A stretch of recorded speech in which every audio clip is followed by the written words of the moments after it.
عمر بن عاص ويلي كاتونكا أنك أقلني سيد معاوية بن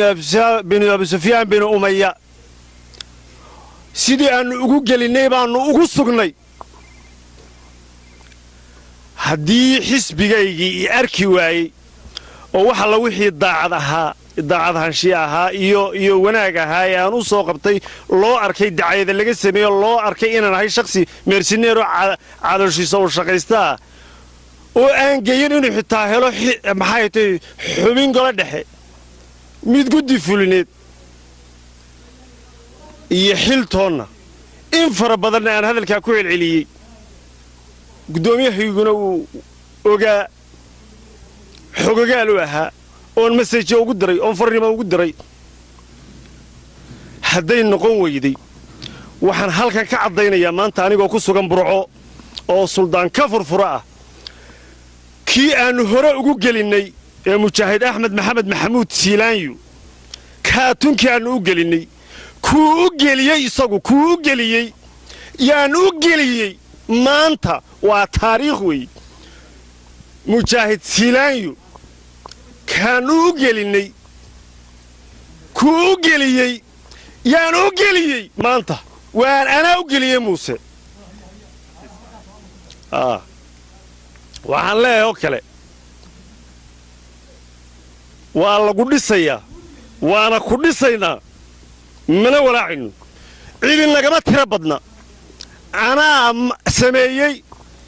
أنا لهاتن لنعب الله مري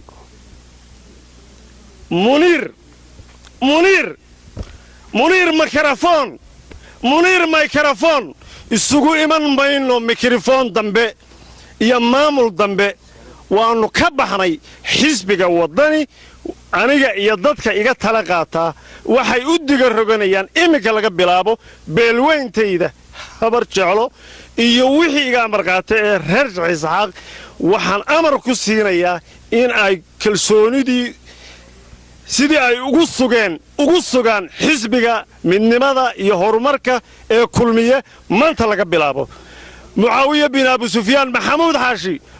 بن أبي سفيان محمود حاشي وأنا سؤال ويننا السلام عليكم waxaan marka